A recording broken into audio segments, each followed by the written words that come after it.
Welcome to my presentation. My name is Felix Frau from Daikin Chemical. Hallo?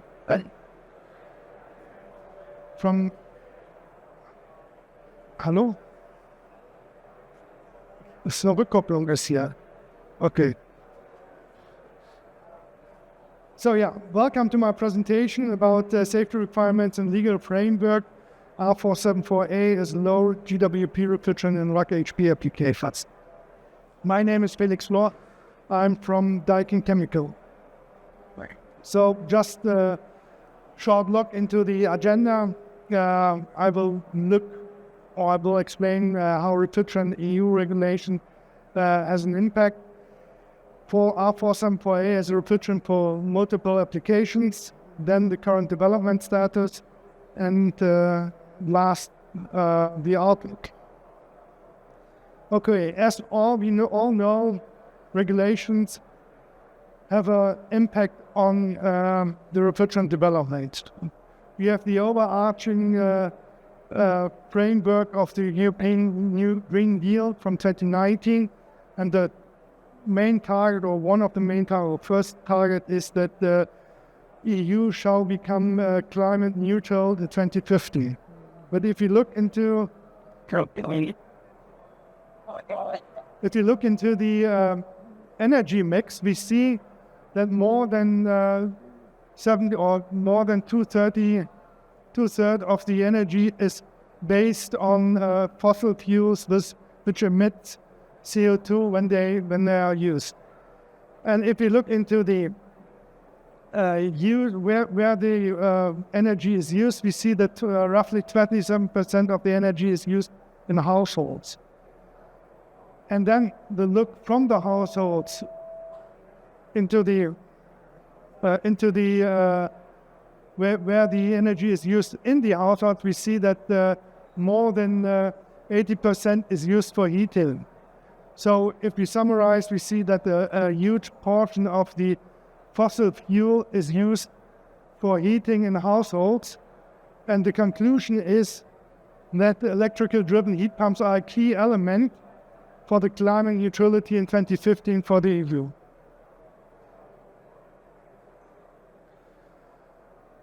Then we know that lots of refrigerant, A2L refrigerants, depends on HFC and HFO components.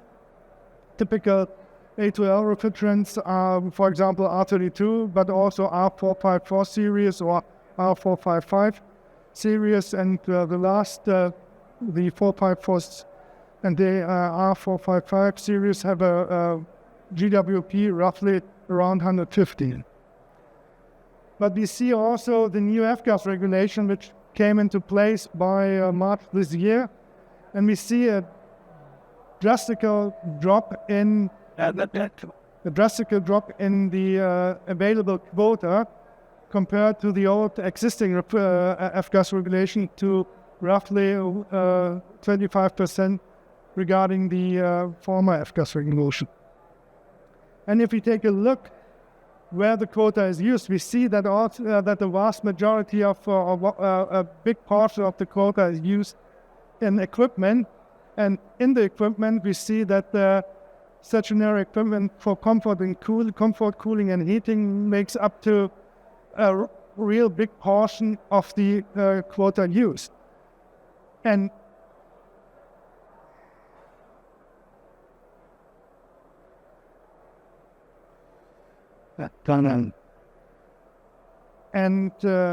if you look, the equipment is for placing equipment on the market, you need authorizations.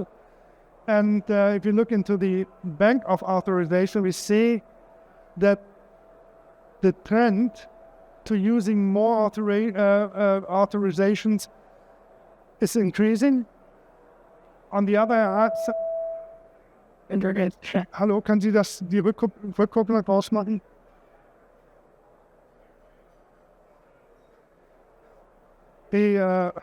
On the other hand, we see that the bank of available quota, authorized quota, is going down.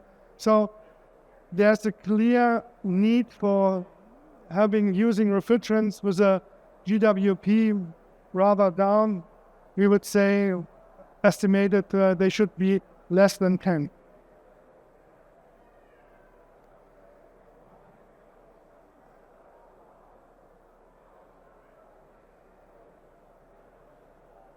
No, did listen to it.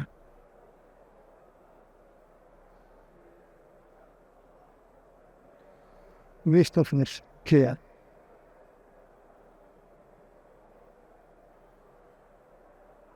You stay. Okay, now. Okay. So, coming back to the slide of the rollout or of the EU Green Deal target, we know that electrically driven heat pumps are essential to reach the target of the EU Green Deal, but there could be also some obstacles, and the EU has a quite ambitious plan. They wanted to install 3 million heat pumps in 2023. Additional 10 million should be installed in 2027, and additional 30 million units in 2030. So using flammable refrigerant could lead to a bottleneck. When you look into this chart in the middle, you see that there's a room size increase. You come to a kind of break even where the charge limit of A3 might not be sufficient. So that means you might need higher charge limits, which can be done or covered by A2L refrigerants. Other bottlenecks might be safety standards. Not every A3 refrigerant can be used everywhere. Then staffing the technical personnel, they have to be trained on flammable refrigerants. Cost flammable air conditioning or heat pump systems might be more expensive than compared to A2L solutions. And the consequences that A2L air conditioning heat pumps are needed where A3 systems can't be used to achieve the goal of the installed air conditioning heat pump systems by the EU. So what is the consequence from Daikin Chemical? So we developed a new component which is called R-474A. It's an HFO. It is from its thermophysical properties very close to R32. You see it here on the pressure temperature curve. Boiling point is very close to R32 and also the critical temperature. And if you see it in comparison to 1234YF and R290, you see that there's a potential to combine these refrigerants to meet the R290 curve. Other nice or beneficial characteristics of R-474A is that the GWP is really low. It is less than 1.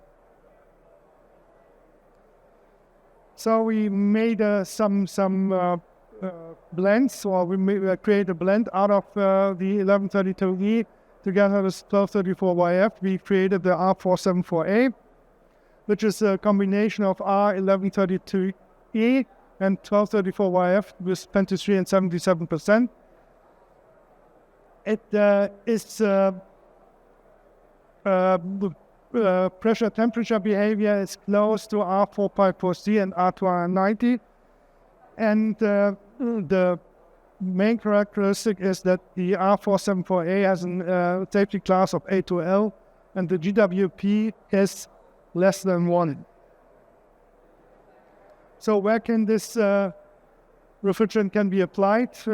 Coming back again on the pressure temperature curve, you see that the pressure temperature curve of 474A is right in the middle between both refrigerants, propane and 454C. So you can cover more or less, can use it in the same systems with the same design, with some adaptations.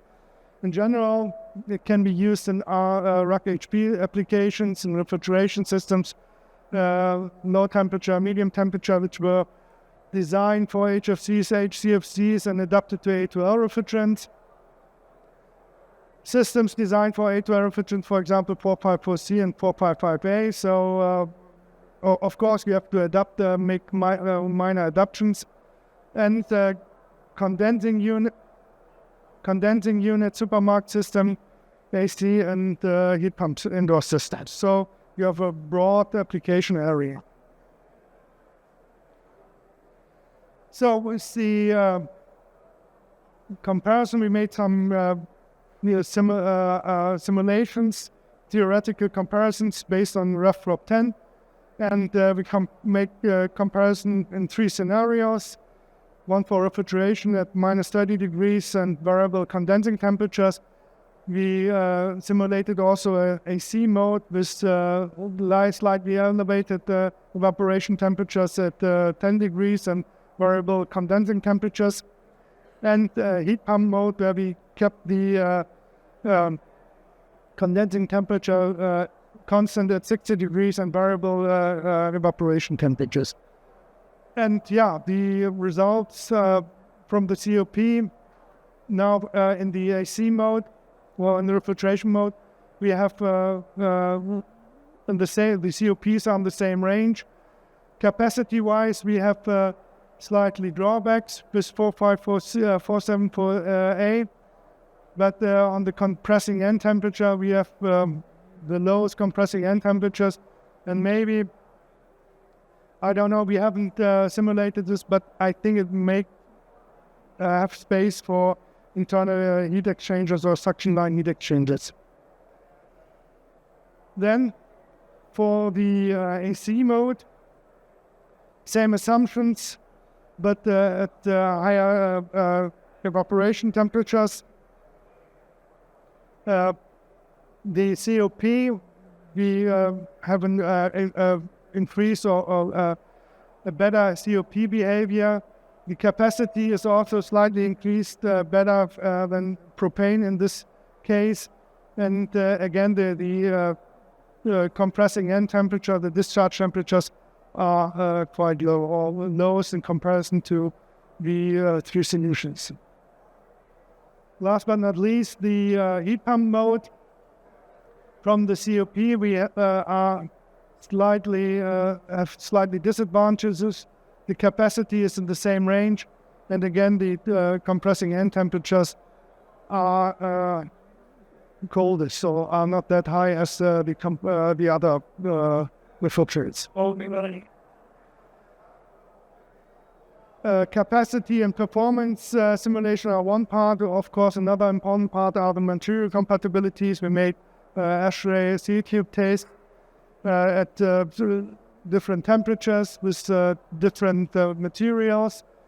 We made them for pure 1132E, 1234YF, and in combination as 474A with different oxygen and water content and over different hours.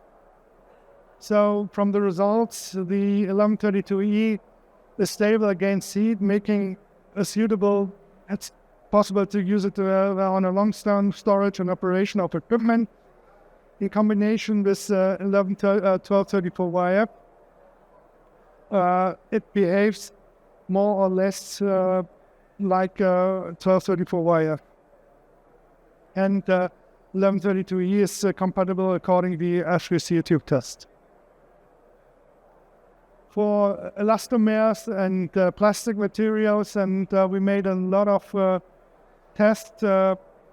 They came mainly from the automotive sector, not that much from the stationary sector. And you see that more or less we have with 474A the same good compatibility, same as 1234YF. Then, of course, an important topic is PFAS. You know that in this 474A, 1234YF is part of the mixture. And the concern for F-gases under PFAS is TFA. TFA, there are a lot of discussions, pro and against papers. I'm not a climate chemist, atmospheric chemist, and I can't judge them. I know that the UNEP made a position, and EFCT made also a position that TFA is partly found from natural sources, but also has anthropogenic sources. And TFA has been around for a long time, and of course they are not just only from F-gases.